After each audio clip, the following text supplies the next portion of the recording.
தனக்கு நிகர் தான் தான் சொல்லக்கூடிய அளவுக்கு இரட்டையர்களாக வலம் வரக்கூடிய கால புருஷனுக்கு 3வது ராசியாக புதன் பகவானை அதிபதியாக கொண்ட மிதுன ராசி அன்பு சொந்தங்களுக்கு வணக்கம். உலகத்துல எந்த மூலையில மிதுனம் இருந்தாலும் சரி, அது புத்தியால தான் பொழைக்கும். கஷ்டப்படுறதும் அதே புத்தியால தான் இருக்கும். அது வாழ்க்கையை உருட்டுறதும் வெற்றி பெறுவதுமே அதே புத்தியால தான் இருக்கும். ஸோ மிதுன ராசி நம்ம என்ன சொல்லலாம்? புதன் ஆட்சி, அறிவின் சிகரம், புத்தியின் காட்சி, புத்திசாலிகள், பேச்சில் வீரர்கள், நட்பில் உண்மையானவங்க, கொடுத்த வாக்க காப்பாத்துவாங்க, சிரிச்சா சூரிய மாதிரி வெளிச்சம் தரக்கூடியவங்க, சிந்தனையில புது உலகத்தையே உருவாக்குவாங்க, நல்லவங்க, மனசு பனி போல, வல்லவங்க, வாக்கு வாள் போல, கத்தி மாதிரிங்க, அன்பை கொடுத்தா முழுசா கொடுப்பாங்க, அதிகம் யோசிச்சு உயிரையும் துடிப்பாங்க, இமயமலை போல உறுதியா நிற்பாங்க, அன்புக்காக உயிரையுமே தியாகம் செய்வாங்க, வாழ்க்கையில சோதனை வந்தாலும் சரி சோர்ந்து போக மாட்டாங்க, வாக்காற்றலால வெற்றியை தள்ளி போடவும் மாட்டாங்க, கஷ்டம் வந்து கதவை தட்டினாலும் அறிவு திறவுகோலா அவங்களுக்கு நிற்கும், செல்வம் சேரும் சேமிப்பு குறையும், செலவுல தாங்க வாழ்க்கை சுரண்டுகிட்டு இருக்கு.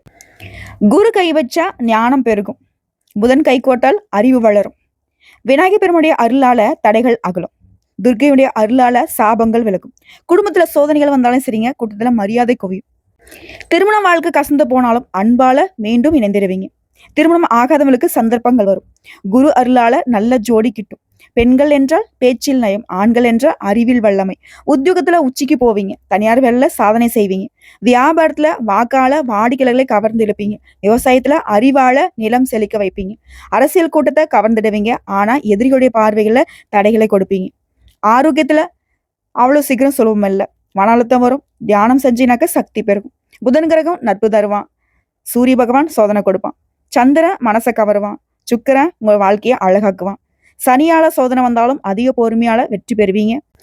மிதுனராசி அறிவால வீரர்கள், அன்பால மென்மையானவங்க, பேச்சில சிங்கம், உங்க வாழ்க்கையே போராட்டம் தாங்க, ஆனா இறுதியில வெற்றி உங்களுக்கே சொந்தம். என்னம்மா அது, எங்களை பத்தி என்னென்னமோ பேசுறீங்க, உங்க வாழ்நாள் முழுவதும் இருக்கக்கூடிய பலன்களை கவிதை மாதிரியே சொல்லிட்டேன். இப்போ இதை நம்ம விரிவா பார்க்கலாமா? அதுக்கு முன்னாடி என்னம்மா இது, என்னத்துக்கான அந்த பதிவு இது, அது முன்னாடி நான் சொன்னேன், குரு கை கோட்டால் எல்லா விதங்கள்லையுமே உங்களுக்கு சௌபாகியம் கிடைக்கும், நீங்க சாதிக்கிறது உறுதின்னு சொன்னேன். புதன் பகவான் உங்களுக்கு அதிபதியா இருந்து நிறைய இடங்கள்ல உங்களை காப்பாத்தி விட்டாலும் கொஞ்சமாவது நமக்கு அந்த புத்தியால நமக்கு கிடைச்ச அதிர்ஷ்டங்கள் நிலைச்சிருக்க குருவுடைய அருள் வேணும். அந்த வகையில தான் குருவால நீங்க நல்லா இருக்க போறீங்க அப்படிங்கறத தான் நான் தெரியப்படுத்த போறேன். 38 ஆண்டுகளுக்கு பிறகு கடகராசிக்கு பேரரசிக்கூடிய குருவால உங்க வாழ்க்கை நிலை மாறப்போகுதுன்னு நான் சொல்றேன். அது எப்படி என்னங்கிறத தெளிவா பார்க்கலாங்க. இது எல்லாத்துக்கும் முன்னாடி குருவால நமக்கு ஒரு நல்லது நடக்க போகுது. ஸோ அவரை வணங்கி இந்த பதிவு நம்ம தொடங்கலாமா? உங்களால முடிஞ்சா திரும்பி சொல்லுங்க. இப்போ ஒரு சிலர் யோசிப்பீங்க, ஆமா நான் சொன்னா மட்டும் என் வாழ்க்கை மாறப்போகுதா? ஃபர்ஸ்ட் இந்த அவன் நம்பிக்கையை விட்டுடுங்க. நம்புங்க, நமக்கு நல்லது நடக்கும், தெய்வம் நமக்கு துணை வரும் அப்படின்னு. கிரகங்களை பொறுத்த வரைக்கும் உங்களுடைய நம்பகத்தன்மையும் சோதிப்பாங்க. எப்படி சனி பகவானை பொறுத்த வரைக்கும் உழைப்பை அவர் நல்ல வகையில இருந்தாலும் சோதனைகளை கொடுத்துதான் நிலையான உயர்வை கொடுப்பார். எடுத்தோடனே நம்ம என்ன சொல்றோம்னா, சனி பகவானா அப்பா அவர் கெட்டதான் பண்ணுவார், குரு பகவானா நல்லது பண்ணுவார் அப்படின்னு யோசிக்கிறோம். ஆனா குருவாலையுமே சில நேரங்கள்ல ஒண்ணுமே பண்ண முடியாம போயிடும். ஒருவேளை நம்ம வாழ்க்கையில் இப்போ நம்ம படக்கூடிய கஷ்டங்களுக்கு எந்த கிரகமும் நமக்கு சப்போர்ட் பண்ணலையோ அப்படின்ற ஒரு யோசனை வருது இல்லையா? உங்களுடைய ஜாதகம் என் கையில இல்லை, ஆனா பொதுவா மிதுனராசிக்கான பலன்கள் அப்படிங்கிறது இப்போ உங்களுடைய இடத்துல இருந்து 2வது இடம் தான் பார்த்தீங்கன்னா கடகராசி. அதாவது குரு பகவானுக்கு பொறுத்த வரைக்கும் கடகராசிங்கிறது அவருடைய உச்ச வீடு.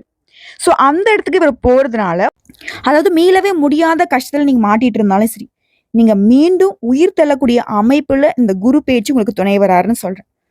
புதனும் குருவும் கைகோர்க்கூடிய நேரம்னு சொல்றேன். உங்களுடைய ராசி சின்னம் என்ன? இரட்டையர்கள். அது போலன்னு வச்சுக்கோங்களேன். குருவும் புதனும் உங்களுக்கு இரட்டையர்களா செயல்படுவாங்கன்னு சொல்றேன். ஸோ இப்படிப்பட்ட குருவுக்கு ஒரு நமஸ்காரத்தை பண்ணிடலாமா? குரு பிரம்மா குரு விஷ்ணு குரு தேவோ மகேஸ்வரக குரு சாட்சாத் பரபிரம்ம தஷ்மை ஸ்ரீ குருவே நமக. குருங்கிறவர் நாமள படைச்சவர், விஷ்ணு பகவான் பாதுகாக்கக்கூடியவர், மகேஸ்வரர் யாரு? அழிக்கவும் தெரியும் காக்கவும் தெரியும். இப்போ உண்மையான பரம்பிரம்மமாக நிற்கக்கூடிய குருவை வணங்கி இந்த பதிவை நம்ம நீ சொல்லக்கூடிய ஸ்லோகெல்லாம் என்னால் சொல்ல முடியாது, காதுல கேட்டீங்களா? அதுவே உங்களுக்கு போதும். இல்ல, குருவை நான் வணங்கணும், அதுக்கு என்ன வழி சொல்லு? ஓம் குரு பகவானே போற்றி போற்றி. இதோட உங்களுடைய ஜாதக கட்டத்தை எடுத்துக்கோங்க. உங்களுடைய அதிபதி புதனும் குரு பகவானும் எந்த இடத்துல இருக்காங்கிறத கமெண்ட் பாக்ஸில் பதிவிடுங்க. நான் பின்னாடி சொல்கிறேன். இப்போ இந்த குருவுடைய பயிற்சிங்கிறது மிதுனராசியில் இருக்கக்கூடிய மிதுனராசின்னு பார்த்தோம்னாக்க எல்லாருமே இருப்போம். சின்னவங்க, பெரியவங்க, படித்தவங்க, படிக்காதவங்க, வயசானவங்க, சின்ன படிக்கக்கூடிய பிள்ளைகள், இப்படி அனைத்து துறை சார்ந்த வேலை செய்கிறவங்களும், அனைத்து வயதை சார்ந்தவங்களும் எல்லா விதமான உலகத்தில் ஏதோ ஒரு மூலையில் வாழ்ந்துட்டுருப்போம். உங்களுக்கு நான் சொல்லக்கூடிய பலன்கள் பொருத்தமாகுமா? கண்டிப்பாக ஆகும். அது மிதுன ராசி அப்படின்னா பொதுவான பலன். மிதுன ராசி, மிதுன லக்னம், மிதுன ராசியில் கூடிய ஒவ்வொரு நட்சத்திரத்துக்குமே இந்த பலன்கள் பொருத்தமாகும். இப்போ ஒன்றும் இல்லை, பணம் வரும்னு நான் சொல்கிறேன். கோடிக்கணக்கான பணம் வருமா? இப்போ கோடிக்கணக்கான பணம் வரக்கூடிய தொழில் செய்தால் கண்டிப்பாக வரும். இல்லை நீங்கள் கூலி வேலை செய்கிறீங்க, வாரத்துக்கு 2 நாள் 3 நாள் தான் வேலை கிடைக்குது, ஒரு 100 ரூபா சம்பளத்துக்கு போயிட்டுருக்கேன், மாதம் ஓரளவுக்கு சம்பாதிக்கக்கூடிய அளவுக்கு வருமானம் வரும். இல்லை நான் முன்னாடி சொன்ன மாதிரி 100 ரூபான்றது வந்து பார்த்தீங்கன்னா ஒரு 1000 ரூபா சம்பாதிக்க மாதிரி கூட வழி போகிறோம். இது மாதிரி நிதிநிலை, அதாவது அவங்களுடைய வயதுக்கு தகுந்த மாதிரி, அவங்களுடைய வாழ்க்கைக்கு தரத்துக்கு தகுந்த மாதிரி பலன்கள் வேலை செய்யும். இப்போ நான் உதாரணத்துக்கு வந்து பார்த்தீங்கன்னா உங்களுக்கு சொத்து சேரும், வண்டி வாகனம் வாங்குவீங்கன்னு நான் சொல்லுவேன். அப்போ உடனே ஒரு சிலர் என்ன பண்ணுவீங்க, ஆமாம் இருக்கிறத காப்பாற்றிக்க வழி இல்லை அப்படின்னு சொல்லுவீங்க இல்லையா? இப்போ வந்து சொத்து இல்லாதவங்க சொத்து வாங்குவான்னு சொல்லிட்டேன். இருக்கிறத காப்பாற்ற முடியல, கோர்ட்டு கேஸ் அலைஞ்சிட்டு இருந்தீங்க அப்படின்னாக்க அந்த கோர்ட்டு கேஸ் பிரச்சனைகள் உங்களுக்கு சாதகம் முடிஞ்சு உங்களுடைய சொத்து உங்கள் கைக்கு வரும். இல்லை பழைய வண்டி வாகனத்தை மாற்றிட்டு புதுசாக வண்டி வாகனம் வாங்கக்கூடிய யோகம் வரும். இப்படி புரியுதுங்களா? ஸோ அந்த வகையில் இப்போ ஒவ்வொருத்தருக்கும் எப்படி இருக்கும்? பொதுவாக நம்முடைய அதிபதி யாரு? புதன். குரு பகவானும் புதன் பகவானும் யாரு? நட்பு பாராட்டக்கூடிய கிரகங்கள். இப்போ குரு அப்படிங்கிற வந்து 2ஆம் வீடு, உங்களுக்கு 2ஆம் வீடு கடகத்துல அங்க போறதுனால மிதுன ராசிகளுக்கு செல்வம், குடும்பம், உடைய வாக்கு வன்மை, நிதிநிலை, நல்ல பேர் எல்லாத்தையுமே மேம்படுத்தி கொடுப்பார். ஸோ மிதுன ராசிகளை பொறுத்த வரைக்கும் அடுத்த 1 வருஷத்துக்கு மிகப்பெரிய முன்னேற்றம் தரக்கூடிய காலம் தொடங்க போகுது. முதல்ல குடும்பம் நல்லா இருந்தால் போதும். அந்த மனுஷ மக்கள் வந்து பார்த்தீங்கன்னா ரொம்ப சிறப்பாக இருப்பாங்க. குடும்பம் சப்போர்ட் இருந்துட்டா போதும். எங்க பிரச்சனை இருந்தாலும் சரி, வீட்டுக்கு வந்தால் ஒரு நிம்மதி இருந்தால் போதும். அப்பா பரவாயில்ல, அம்மாவோ இல்லை கூட பிறந்தவங்களோ யாரோ ஒருத்தங்க, இல்லை நம்மளுடைய பிள்ளைகளோ இல்லை கட்டிக்கிட்டவங்களோ வாழ்க்கைன்னு ஏதாவது ஒரு வகையில் நமக்கு சப்போர்ட்டிவாக ஒரு வார்த்தை பேசிட்டா போதும், அழப்போட பார்த்துக்கலாம் அப்படிங்கிற மாதிரி ஏதாவது ஒரு விஷயத்தில் நம்ம வந்து முன்னேறி போவோம். ஸோ அந்த மாதிரி குடும்ப வாழ்க்கையை பொறுத்த வரைக்கும் அமைதி அதிகமாகும். குடும்பத்தில் ஏதாவது சண்டை சச்சரவு பிரச்சனை ஏதாவது இருந்தால் கூட இருந்த இடம் தெரியாமல் போயிடும். பழைய சண்டை முரண்பாடுகள் குறையும். குடும்பத்தில் புதிய சேர்க்கைகள், திருமணத்து மூலயமா உறவு வரும், குழந்தைகளுடைய பிறப்பு மூலயமா உடைய குடும்ப வாழ்க்கை மேம்படும் அப்படிங்கிறத சொல்லிக்கிறேன். இது திருமண வாழ்க்கையை பார்த்தோம்னாக்க திருமணம் ஆகாதவங்களுக்கு நல்ல ஜாதகத்தோட கல்யாணம் நடக்கும். நீங்க விருப்பப்பட்ட மாதிரியே நீங்க எதிர்பார்த்தபடியே வாழ்க்கை துணை அமையும். இது ஆண்களுக்கும் பொருந்தும், பெண்களுக்கும் பொருந்தும். இது ஆண்களுக்கு சொல்றியா, பெண்களுக்கு சொல்றியாமா? சரிம்மா, நாங்கள் வந்து திருமணம் ஆகி டிவோர்ஸ் ஆகிட்டோம், எங்களுக்கு மறுமணத்துக்கு வாய்ப்பு இருக்கா? சத்தியமா வாய்ப்பு இருக்கு. குரு அப்படின்னாவே குழந்தைகள், திருமணம், இந்த மாதிரி அதாவது சகல விதமான சௌபாக்கியங்களுக்கும் உரிதான கிரகம் தான் இவர். ஸோ இவரால எல்லாமே நல்லதாக நடக்கும். திருமணம் ஆனவங்களுக்கு பரஸ்பர புரிதல் அதிகமாகும். சாதாரண சண்டை சச்சரவு ஏதாவது இருந்துச்சுன்னா கூட இப்போ முழுவதுமா ஏதாவது ஒரு நெருக்கடி வந்திருக்கும், அந்த நேரத்தில் வந்து உங்களுடைய வாழ்க்கை தானே உங்களுக்கு நிற்பாங்க. எப்படி நீங்கள் அப்படி பேசலாம் செய்யலாம். அப்போ வந்து ஒரு பார்த்தீங்கன்னாக்கா ஒரு புரிதல் வந்துடும். சே இவ்வளோ புரிஞ்சு வச்சிருக்காங்க, நம்ம தெரியாமல் இத்தனை நாளாக வந்து பார்த்தீங்கன்னாக்கா சண்டை போட்டோம். அந்த மாதிரி சந்தர்ப்பங்கள், சூழ்நிலைகள் கணவன் மனைவி உறவை மேம்படுத்தும். சின்ன சின்ன சண்டைகள் வந்தாலும் சரி, குரு பகவானுடைய கருணையினால அது ஈஸியாக மறைஞ்சு போயிடும். இப்போ குறிப்பாக நான் பெண்களுக்கு சொல்லட்டுமா? குடும்பத்துடைய ஆதரவு கிடைக்கும், குழந்தை பாக்கியம் கிடைக்கும், செல்வம் சேரும். திருமணம் ஆகாத பெண்களுக்கு நல்ல வரணமையும், இல்லை வந்து வேலை தேடிட்டு இருக்கீங்களா, சிறப்பான வேலை கிடைக்கும் நீ எதிர்பார்த்த சம்பளத்தோட. அதே போல் உத்தியோகம் பார்த்துட்டு இருக்கீங்க அப்படின்னாக்கா உத்தியோக ரீதியாக மதிப்பு மரியாதை உயரும், சம்பளம் உயரும். நீங்கள் விருப்பப்பட்ட மாதிரியே இடமாற்றம் கிடைக்கும். நீங்கள் விருப்பப்பட்டபடியே சம்பளத்தோட உங்களுக்கு உயர்வு கிடைக்கும், பதவி உயர்வு கிடைக்கும். அரசாங்கம் சார்ந்த விஷயத்துல அனுகூலம் உண்டு. இல்லை அரசாங்க வேலைக்காக படிச்சுட்டு இருக்கீங்களா, படிக்கூடிய மாணவர்களுக்கு, அதாவது பெண்களுக்கு சிறப்பான வேலை அமையும். அரசாங்கத்துக்கிட்ட அரசாங்க சம்பந்தப்பட்ட முயற்சிகளில் வெற்றி உண்டு. அடுத்தவே ஆண்களுக்கு தொழிலில், வியாபாரத்தில், சமூகத்தில் மரியாதை, மதிப்பு, உறவுக்காரங்கிட்ட ஆதரவு அதிகமாகுது. லாபத்துக்கு குறைவில்லை. நிதிநிலையை பொறுத்த வரைக்கும் செல்வம் சேரும், சேமிப்பு அதிகமாகும். திடீர் செலவு வரும், ஆனாலே அது சமாளிக்கக்கூடிய திறன் வகையில் பணம்ங்கிறது பல வகையில் உன் கையை வந்துட்டு நிரப்பும். அடுத்து கல்வி மற்றும் புத்தகம். படிக்கக்கூடிய மாணவர்களுக்கு படிப்பில் கவனம் தேவை. உடைய புத்திசாலித்தனம் தேர்வுகளில் வெற்றியை கொடுக்கும். பொதுவே மிதுன ராசிக்காரங்க கண்டிப்பாக நீங்கள் அரசாங்க உத்தியோகத்துக்கு இந்த போட்டித் தேர்வுலாம் ட்ரை பண்ணுங்க. ஏன்னா உங்களுடைய புத்தியை வந்து பார்த்தீங்கன்னாக்கா சாமர்த்தியமாக செயல்படக்கூடியது. வித்தின் செகண்டில் வந்து பார்த்தீங்கன்னாக்கா அழகாக பரீட்சை வந்துட்டு வெற்றி அடைஞ்சிருவீங்க. முயற்சி பண்ணுங்க. அதே போல் படிப்பு சார்ந்த தொழில் செய்கிறவங்க, புத்தகம் எழுதுறவங்க, படைப்பாற்றல் இவங்களுக்குலாம் வந்து பார்த்தீங்கன்னாக்கா நல்ல புகழ் கிடைக்கும். அதே போல் வேலை வாய்ப்பு, அரசாங்க வேலையில் இருக்கீங்களா பதவி உயர்வு கிடைக்கும். தனியார் வேலையில் இருக்கீங்களா சம்பளம் உயரும், புதிய பொறுப்புகள் கிடைக்கும். சுய தொழில் செய்கிறீங்களா உங்களுடைய வியாபாரம் விரிவடையும். இது ஆண்களுக்கும் பொருந்தும் பெண்களுக்கும் பொருந்துங்க. நான் சின்ன தொழில் செய்கிறேன், நான் பெரிய தொழில் செய்கிறேன், அந்த தொழில் இந்த தொழில் எல்லா தொழில் சார்ந்தவங்களுக்கும் உயர்வு உண்டு. இது விவசாயிகளுக்கு உங்களுடைய பயிர்களில் நல்ல விளைச்சல் உண்டு, கடன் சுமை குறையும். அதுவே அரசியல்வாதிகளுக்கு சமூக மரியாதை, மக்கள்கிட்ட ஆதரவு கூடும். தேர்தல் போட்டிகளில் உங்களுக்கு சாதகமான பலன் பெறதுக்கு வாய்ப்புகள் இருக்கு. மக்கள் கிட்ட உங்களுக்கான ஆதரவு பெருகுவதனால வரக்கூடிய தேர்தல்களில் உங்களுக்கான வாய்ப்பு பிரகாசமா இருக்கு. அதே போல உடல் நலத்தை பொறுத்த வரைக்கும் சின்னதா உடல் சோர்வு வந்து போகும், பெரிய பிரச்சனை எதுவும் இல்லை. சோம்பல், மன அழுத்தம் குறையும். இது எடுத்து உறவுகளை பொறுத்த வரைக்கும் உடைய சகோதரன் சகோதரிகள் இவங்கெல்லாம் வந்து உங்களுக்கு துணையா இருப்பாங்க.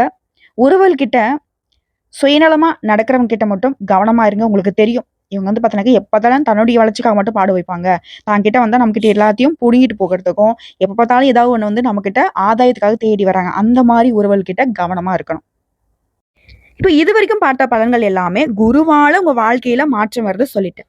இப்போ குரு உங்களுக்கு கொடுக்குறப்போ புதன் பகவான் என்ன பண்றாரு? புதன் பகவானும் உங்களுக்கு உயர்வை கொடுக்க ரெடியா நிக்கிறார். புதன் பகவான் வந்து பார்த்தீங்கன்னாக்கா புத்தி, விவேகம், கற்றல் இதுக்கெல்லாம் அதிபதியா வந்து நிற்கிறாரா.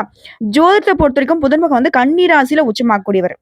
புதன் வந்து சுபகரோட சேர்ந்து இருந்துச்சுன்னா அறிவும் செல்வமும் கல்வியும் தருவாரு. அது வந்து பாவகரோட சேர்ந்து இருந்தா மன அழுத்தம், கவலை, குழப்பம்லாம் வரும். ஒருவேளை மிதுன ராசிக்காரங்க இப்ப நான் சொன்ன இந்த மன அழுத்தத்துல இருக்கிறது, கவலைப்படுறது, குழப்பத்திலேயே இருக்கிறீங்க அப்படின்னா உடைய புதன் படம் உங்களுடைய அதிபதி வந்துட்டு வலுவா இல்லைங்கிறது தான் அர்த்தம். இப்போ இந்த புதனும் குருவும் உறவுங்கிறது மென்மையான உறவு. இப்ப குருவாலையும் புதனாலையும் அறிவு, ஞானம் ரெண்டும் சேர்ந்து உங்களுக்கு மிகப்பெரிய வெற்றியை தரப்போகுது. குரு வந்து உங்களுக்கு ஆன்மீகத்தை உயர்த்தி வைக்கிறாரு. புதன் வந்துட்டு உடைய ஆன்மீக உணர்வை உலக வாழ்க்கையில வெற்றியை பெற வைக்கிறாரு. குரு புதன் சந்தானம் அப்படின்னு சொல்லுவோம் நாங்க வந்து ஜாதகத்துல. புத்திசாலி, நல்லொழுக்கம், கல்வி, மரியாதை, செல்வம் எல்லாத்தையுமே நீங்க பெற போறீங்க. பொதுவா மிதுன ராசிக்காரங்க அறிவாளிங்க, புத்திசாலிங்க, பேச்சாலவே எல்லாரையும் கவரக்கூடியவங்க. புதன் பகவான் என்னத்துக்கு? கல்விக்கு, வாணிகத்துக்கு, விவேகத்துக்கு, சிறந்த வாழ்க்கை முறைக்கு. ஸோ குரு புதனுடைய உறவுங்கிறது உங்க வாழ்க்கையில உயர்வை கொடுக்க போகுதுன்னு சொன்னா அதை சார்ந்து சில விஷயங்கள் உங்களுக்கு மாற்றம் வரும்னு சொல்றேன். கல்வியில சிறந்த வெற்றி, பேச்சு திறனால அபரிவிதமான வளர்ச்சி பார்க்க போறீங்க. வியாபாரத்துல வளர்ச்சி, சமுதாயத்துல மதிப்பு, மரியாதை. இப்ப எல்லாத்துக்கும் மேல ஓகே புதன் பகவானும் நல்லது பண்ண போறாரு, குரு பகவானும் நல்லது பண்ண போறாரு. நிஜமா இவங்க 2 பேரும் தரக்கூடிய வாய்ப்புகள் எனக்கு பழிக்குமா? நானா பார்த்தீங்கன்னாக்க எல்லாவற்றிலும் கரெக்டாக தான் இருக்கேன். ஆனா ஏன் எனக்கு வந்து கஷ்டம் வருது? வாழ்நாள் முழுவதும் ஏன் எனக்கு கஷ்டம் வருது? அப்படின்னா, சத்தியமா சொல்றேன், கரெக்ட்டா இருக்கீங்கன்னு உங்களுக்கு தோணுனாலும் ஒரு சில விஷயங்களை மாத்தி தான் ஆகணும். அது எந்த மாதிரி? நாம ஏன் கஷ்டப்படுறோங்கிறத ஃபர்ஸ்ட் புரிஞ்சுக்கணும். நிலைத்தன்மை இன்மை. ஒரு ஸ்டேபிள் கிடையாது நீங்க. புதன் ஆட்சி செய்ற ராசிங்கிறனாலயும் அறிவு அதிகம் தான். ஆனா அந்த அறிவு வந்து ஒரே பாதையில நீங்க பயன்படுத்தவே மாட்டீங்க. அடிக்கடி மனசு மாறிக்கிட்டே இருக்குது. நிறைய விஷயங்கள் வந்து அது பல விஷயங்கள்ல குதிக்கிறது. ஒரு விஷயத்த முடிக்காமலேயே இன்னொரு விஷயத்துக்கு போறது. இதனால நல்ல வாய்ப்புகள் கூட கைவிட்டு போயிடும். இது உண்மை நினைச்சா கமெண்ட் பாக்ஸ்ல பதிவிடுங்க. அதே போல ஓவர் திங்கிங், அதிக சிந்தனை. ஒவ்வொரு விஷயத்தையுமே அதிகமா யோசிக்கிறது. கரெக்டு தான். ஒரு விஷயம்னு பார்த்தனாக்க செய்யறதுக்கு முன்னாடி பல டைம் யோசிக்கலாம். அதுக்குன்னு யோசிச்சுட்டே இருந்தாக்க அதுக்கான வாய்ப்பை நம்ம கையை விட்டு போயிடும். அதுக்கான நேரம் முடிஞ்சு போயிடும். யாராச்சும் சொன்னா அதே மாதிரி உடனே நம்புறது. நம்பி அந்த விஷயத்துல வந்து செஞ்சிடறது, பின்னாடி வருத்தப்படுறது. இதனால மன அழுத்தமும் குழப்பம் மட்டும்தான் கடைசியில மிஞ்சிருக்கும்.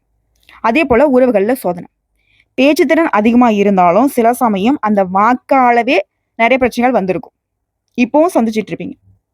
அதாவது நேரம், காலம், இடம், பொருள், ஏவல் இதெல்லாம் வந்து பார்த்தீங்கன்னாக்க புத்திசாலிங்க சரிவர பயன்படுத்த மாட்டாங்க. அதுக்கு உதாரணம் சொன்னாக்க மிதுன ராசி சொல்லலாம். எங்க சொல்லுங்க பார்க்கலாம். உங்களுக்காக என்னைக்காவது ஒரு விஷயத்த செஞ்சு அழகா ஸ்கெட்ச் போட்டு வெற்றி உங்க பக்கம் வந்திருக்கா? வர மாதிரி இருக்கும். கடைசியில் பார்த்தா உங்களுக்கு வந்து அது கிடைச்சிருக்காது, மற்றவங்களுக்கு கிடைச்சிருக்கும். ஏன் முட்டாள்கள்லாம் ஜெயிக்கிறாங்களே? சில சமயம் நீங்களே யோசிச்சிருக்கீங்க, ஏன்னா அதை நான் சொல்லி கொடுத்து நான் வழிகாட்டி இன்னைக்கு அவன் நல்லா இருக்கான், நான் இப்படி கஷ்டப்படுறேன். ஆனால் உங்களால வெளியில ஒத்துக்கவே முடியாது. அதே போல சொந்த உறவுகள்லயே தவறான புரிதல். நீங்க ஒன்று சொல்லுவீங்க, அவங்க புரிஞ்சுப்பாங்க. உறவுகளால துரோகம். ச்சே, இவங்கலாம் நமக்கு அப்படிப்பட்ட உறவு, எதனா ஒரு கஷ்டம்னாக்கா நமக்கு இருப்பாங்க, செய்வாங்க, அப்படி இப்படின்னு யோசிச்சிருப்பீங்க. அழகா சிரிச்சுக்கிட்டு கழுத்த எடுத்திருப்பாங்க. இதையும் உண்மை. அதே போல பணம். மிதுனராசிகளை பொறுத்தவரைக்கும் சுலபமா பணம் சம்பாதிப்பாங்க. ஆனா, அதே வேகத்துல செலவு செய்யக்கூடிய பழக்கம் இருக்கும். நீங்க வாழ்க்கையில பண விஷயத்துல சேமிப்புல கவனம் செலுத்தணும். வாழ்நாள் முழுவதும் பார்த்தீங்கன்னாக்கா, பணம் உங்க கையில இருந்துகிட்டே இருக்குனாக்க, போராடக்கூடிய நிலை மட்டும் தான் பார்த்துட்டு இருக்கீங்க. அந்த போராட்டம் ஓரளவுக்காவது உங்களுக்கு குறையணும்னு நெனச்சா, சேமிக்கிற பழக்கத்த அதிகப்படுத்துங்க. உங்க கையில எதோ செலவாகுதா, அது ஏதாவது ஒரு விதத்துல முதலீடு பண்ணி வச்சுருங்க. ஒரு தங்கம் வாங்குறதோ, ஏதாவது ஒரு வகையில. புரியுதுங்களா? அதே போல கிரக சோதனை. இது நாள் வரைக்கும் கடவுள் தான் சோதிக்கிறார்ன்னு நெனச்சீங்க இல்லையா? அதெல்லாம் கிடையாது.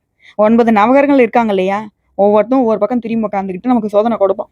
இப்போ புதன் பகவான் அப்படின்னாவே நல்ல பலன் தரமாட்டார். இப்படி அதிபதி உங்களுக்கு நல்ல பலன் தரதில்ல.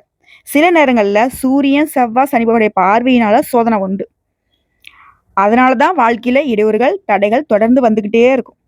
ஏம்மா, கடைசியில அடிமட்டிலே கை வச்சிட்டியாம்மா, புதன் பகவானே எனக்கு நல்லது பண்ண மாட்டாரா? அதிபதியே கைவிட்டா அப்புறம் மத்த கிரகங்கள் எங்க பண்ண போறாங்க? இந்த சனி பகவான்லாம் நினைச்சா பயமா இருக்கேம்மா. அப்ப எங்க வாழ்க்கை இப்படிதானா? அப்படின்னு கேட்டீங்கன்னாக்க அதெல்லாம் கிடையாது. சூரியன், செவ்வாய், சனி இவங்க 3 பேரும் பார்த்தீங்கன்னாக்கா அசுப கிரகங்கள் நாங்க அடையாளப்படுத்தக்கூடிய அமைப்பு. ஜோதிடத்துல இவங்க அசுபம் தான் சொல்லுவோம். சூரியன் சுபம் தானே அப்படின்னு சொன்னீங்கன்னாக்கா பாதி அசுபம் தான். அவருக்கு இருந்தாலே நாங்க ராகு, கேதுவை, செவ்வாய், சனி நாங்க எப்படி கணக்கெடுப்போமோ அப்படிதான். அதே போல புதன் பகவான் பார்த்தீங்கன்னா மிதுன ராசிக்கு பலன் தர மாட்டார். ஏன்னா இவர் போய் பார்த்தீங்கன்னா உச்சம் அடையக்கூடிய வீடுங்கிறது கன்னி. இப்ப என்னதான் நாங்க பண்ணட்டும்? நீங்க நிலைத்தன்மையை கத்துக்கணும் அப்படின்னாக்கா, ஒரு விஷயத்துல மனசு வச்சீங்கன்னாக்கா அதுலயே முழுசா இருங்க. அதே போல சேமிக்கிற பழக்கம். பணம் கையில வந்துச்சா, செலவு பண்ணாம சேமிக்க கத்துக்கோங்க. புதன் குருவுடைய பரிகாரம் செஞ்சீங்கன்னா, புதனுக்கு பச்சை நிற உடை அணியிறது, குருவுக்கு மஞ்சள் நிற உடை அணியிறது. புதன்கிழமையும் வியாழக்கிழமையும் இந்த 2 நாட்களை இந்த 2 தெய்வங்களுக்கு அர்ப்பணிச்சிருங்க. நவகிரக விற்றக்கூடிய புதன் பகவானுக்கு பச்சை வஸ்திரம் சாற்றி, பச்சை பயிரை பார்த்தீங்கன்னா நைவேத்தியமா படைச்சு, அவருக்கு நல்லெண்ணெய் தீபம் ஏற்றி வழிபாடு செய்யுங்க. தொடர்ந்து செய்யுங்க. முடிஞ்ச புதன்கிழமைகள்ல அசைவ உணவுகளை தவிர்த்துருங்க. புதன்கிழமையில புதன் பகவானுக்கு விரதம் இருக்கிறது சிறப்பு. ஒருவேளை புதன் பகவானுக்கு இருக்க முடியல அப்படின்னா, புதன் பகவானுக்கு உரிய அதிர்ஷ்ட தெய்வமான விஷ்ணு பகவான வழிபாடு செய்யறது உங்களுக்கு சிறப்பான வழிபாடு. இப்போ விநாயகர் பெருமாளுடைய வழிபாடு. புதன் பகவானுக்கு பிரதான பரிகாரம்னு கேட்டீங்கன்னா, விக்னங்களை தீர்க்கக்கூடிய விநாயகர் பெருமான் வழிபாடு தாங்க. புதனை சரி கட்டிடலாம். அதே போல பேசுறப்ப கவனம் வேணும். தேவையில்லாத இடங்கள்ல பேச்சால பிரச்சனை வராம இருக்கிறதுக்கு என்ன பேசுறோம், ஏது பேசுறோம், நமக்கு முன்னாடி இருக்கிறவங்க அதை எப்படி எடுத்துப்பாங்க, இதெல்லாம் கொஞ்சம் பார்த்துக்கணும். ஸோ மிதுன ராசி அறிவு, புத்திசாலித்தனம், வாக்காற்றல் எல்லாமே இருக்கு. ஆனா அவசரம், நிலையில்லாத்தன்மை, செலவு பண்றது இதெல்லாம் தான் உங்க வாழ்க்கையை சிரமப்படுத்திக்கிட்டே இருக்கு. ஸோ இதெல்லாம் மாறணும். புதன், குரு இவங்களுக்கு பரிகாரம், விநாயகருடைய வழிபாடு, சேமிக்கிற பழக்கம், பொறுமை இவ மட்டும் இருந்தா போதும், அழகா வாழ்க்கையை சீரும் சிறப்புமா மாத்திக்கலாம். இப்ப இந்த குரு தரக்கூடிய வாய்ப்புகள் உங்களுக்கு நிலைச்சிருக்க நீங்க போக வேண்டிய கோவில்கள்: ஆலங்குடி ஆபத் சகாயேஸ்வரர் கோயில், தஞ்சாவூர் மாவட்டம். அதே போல கற்பக விநாயகர், பிள்ளையார்பட்டி விநாயகர் கோவில். இது நீங்க குடும்பத்தோட போயிட்டு வர வேண்டிய ஆலயங்கள். இது இல்லாம அனுதினமும் குருவிற்கும் விநாயகர் பெருமானுக்கும் உங்க வீடுகளில் பூஜைகள் செய்யுங்க. இல்ல பக்கத்துல கூடிய நவகிரகங்களில் போய் குரு பகவானுக்கு வழிபாடு செய்யுங்க. அதே போல பக்கத்துல கூடிய விநாயகர் பெருமானுக்கு போயிட்டு வழிபாடு செய்யுங்க. வேண்டுங்க. கடவுளை தாண்டி வேற எதுவும் உங்களுக்கு நல்லது கொடுத்துறாது. அதே போல திருவாரூர் தியாகராஜர் சுவாமி கோயில். இந்த திருவாரூர்ல குரு, புதன், விநாயகர், சிவன் இவங்க எல்லாருடைய ஆசீர்வாதத்தையும் தரக்கூடிய கோவில். இப்ப குருவால உங்க வாழ்க்கையில எந்த மாதிரியான மாற்றங்கள் வரும், நீங்க அந்த மாற்றத்தை எப்படி தக்க வச்சுக்கணும், எல்லாத்தையும் சொல்லியாச்சு. ஸோ ஒட்டுமொத்தமா அக்டோபர் மாதம் 18ஆம் தேதி கடகராசிக்கு பிரவேசிக்கக்கூடிய குருவால உங்களுக்கு நிதி வளம், குடும்பத்துல அமைதி, தொழில முன்னேற்றம், அனைத்து விதங்களிலுமே நல்ல வளர்ச்சி. வாழ்க்கையில ஒரு புதிய அத்தியாயமே உங்களுக்கு தொடங்க போகுது. இது இன்னும் சிறப்பாக இருக்கிறதுக்கு பரிகாரங்களையும் சேர்த்து செய்யுங்க. இன்னும் சிறப்பான பலன்கள் கிடைக்கும். ஸோ எப்படி பார்த்தாலும் சரி, 100க்கு 100% மிதுன ராசிக்காரர்கள் சிறப்பா வாழ போறீங்க. வாழ்க்கையில் இருக்கக்கூடிய சிரமங்கள் எல்லாமே இருந்த இடம் தெரியாமல் மறைய போகுது. மறக்காம உங்களுடைய ஜாதக கட்டத்துல புதன் பகவானும் குரு பகவானும் எங்க இருக்காங்கிறத கமெண்ட் பாக்ஸ்ல பதிவிடுங்க. ஒருவேளை இவங்க இந்த சுப கிரகங்களோட இருந்தா இந்த பலன்கள் அப்படிங்கிறது இன்னும் மேம்பாடு அடையும். ஒருவேளை அசுப கிரகங்களோட கூட்டணியில் இருக்காங்க அப்படின்னாக்க கண்டிப்பா நல்லது நடக்கும், என்ன கொஞ்சம் தாமதப்படும். இவ்வளவுதாங்க வித்தியாசம். புரியுதுங்களா? வாழ்த்துக்கள். வாழ்க வளமுடன். அதாவது தனக்காரகன் பிளஸ் புத்திகாரகன் இவங்க 2 பேருடைய சேர்க்கைங்கிறது மிதுன ராசிக்காரர்களை பிரகாசமா ஒளிர வைக்க போகுது. வாழ்த்துக்கள்.